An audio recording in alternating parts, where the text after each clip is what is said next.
I believe that young universities really do have more courage about doing things differently. I mean, I certainly see that at Harvey Mudd, even though, you know, we're 6 years old instead of under 50 years old. But we were created to be a different kind of institution, to offer a different kind of learning. And I think many young universities have that. And so the thing I would just say to them is, you know, be brave, reach out. You don't have to do things the old way. In fact, you shouldn't be doing things the old way. There's so much more we can do if we're willing to take chances, to innovate, to experiment, and of course to assess. Because if you innovate without assessment, you're only doing half of the work. I want people to understand that one can actually make significant change in terms of attracting diverse students to science and engineering and have them be successful. And it's not particularly expensive or difficult to do it, but it does take, it takes consistency and long-term commitment. What do you need to do to encourage them? I think you essentially need to provide role models so that students can see that if they're female in computer science or physics, that they're not the only ones. You need to make sure that the way you teach your classes is really engaging and supportive, and generally you'll have a lot more success with women and underrepresented minorities if you contextualize what they're learning. So rather than just presenting the theoretical underpinnings, actually giving applications, you need to have an attitude within your classrooms that says everyone who's here who works hard will succeed, rather than sort of a gatekeeping attitude with, this is the course where we're really going to find out whether you belong in math or not. And so this whole idea that hard work, getting help, perseverance is more important than any natural ability is incredibly important in encouraging diverse groups. Some of those things you talked about, shouldn't they be across every course in every university? Absolutely. These kinds of things, that should be what we take for granted when we create learning environments, whether it's at the university level or in high school or elementary school. We simply should be expecting that our students can succeed and can learn, rather than sort of threatening them with failure. So how responsive are other universities, do you think, to the model that you've talked about? We're actually working with 15 universities across the United States right now on a project called BRAID, Building Recruiting and Inclusion for Diversity. And we're working with their computer science departments to try and implement exactly these kinds of approaches within their departments. And I have to say it's led by the department chairs at those universities, and they have been really eager to do it, and they're seeing results. So I think there's an interest, but there's a lack of confidence, I think, in most institutions that putting the effort in would actually lead to progress. And so we're being the confidence booster. And we have several other institutions that are working with us on this: the University of Washington, Cal Poly San Luis Obispo, the University of British Columbia. These are who are joining with us because these are all institutions who've made a lot of progress in the last decade or so in terms of having a lot more women in computer science.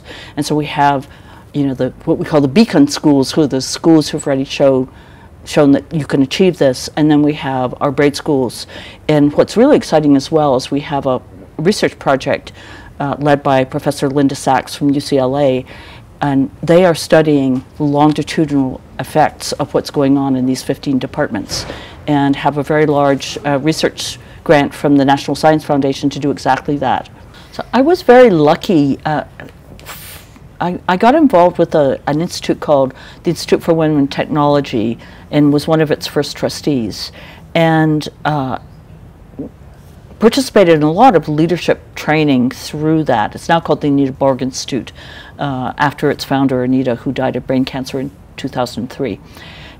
And one of the processes they had was, in terms of listening to each other, was to go around a circle of people and give each person a certain amount of time to speak without any interruption. and moreover that the people who were listening had to have a very, sort of engaged attitude, no note taking, no shaking your head or going, any of those kinds of things. And so when we designed the strategic planning process we used at Princeton, we decided that we would use that for our breakout sessions.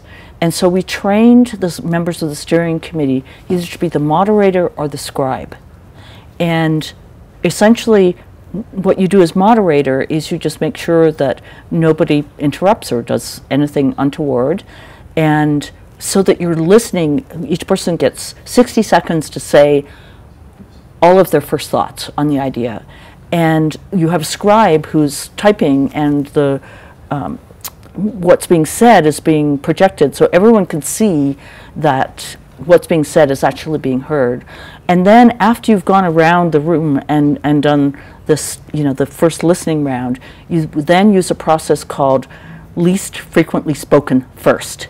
So the idea as moderator is people who want to indicate that they want to speak raise their hand, and as moderator I write down their name, but I keep columns for, so if John has already spoken and he raises his hand again, he goes in the next column. And if he raises his hand again, he goes in the third column. And I won't actually go to John until everyone who's in the first column, people who haven't spoken yet, have actually been heard. And it's an amazingly effective way of really hearing what people say. And whose idea was that? That was probably my idea, the least frequently spoken first. But it's one of those things, we were brainstorming. We had a group of 5 people, 3 of my associate deans, somebody who'd worked for McKinsey as a corporate strategic planning consultant, and me, and we just brainstormed. And so it's really hard to know who thought of what. And then we tried things, and then we evaluated them. And what was the reaction from the students that were reticent, perhaps, about putting their hands out? They were just as articulate and outspoken as anyone else. We had, we'd have these groups where we'd have a Nobel laureate, an undergraduate student, and everything else in between. And everybody got heard. What's your reaction to the current climate in the States and the reaction to higher education and truth? I have to say that on the night of the election, the presidential election, I went to bed early because I was so sure Hillary Clinton was going to win. And when I woke up the next morning and found that Donald Trump, in fact, had won, I thought that my cell phone I thought I was dreaming. That's how sure I was that somebody like that couldn't be elected. And I think one of the things that it's really demonstrating for us, it made me realize how blind I had been to the impact of the fact that a lot of older white men are losing their jobs, and how little effort had been put into retraining, and that how much anger there was towards, quote unquote elite institutions. And that for me has been very sobering. Sobering because at some level we all should have known that the trade agreements and the lack of retraining was going to create a lot of backlash, and that's what we're living with. When I think about what the future holds for us in terms of automation, we're going to see a lot more of this. We're going to see a lot more job loss. And the thing that I think is that as higher education, we're not paying enough attention to this because we need to be the people who are going to provide effective retraining possibilities. And one of the things we're particularly proud of at Harvey Mudd is that we love to teach computer science to everyone. I'm very proud of my 61-year-old younger sister who is studying web development at the Northern Alberta Institute of Technology, and in classes with 18 to 24-year-olds, and she's doing great. So we're going to have to rethink this whole thing. So I think of the one thing I think about Trump. I hate the emphasis on alternative facts and willingness to say really quite hateful things in many. And empowering that to be said by others. But I do think we needed this wake-up call to realize that we're not doing nearly enough for the people who have lost their jobs, who will be losing their jobs. And so I think of it, I may dislike a lot of the parts of what's happening, but I think it's important that it happens so we actually will pay attention. And do you think your colleagues in higher education in the States are having that, what is it, a very grown-up view of it?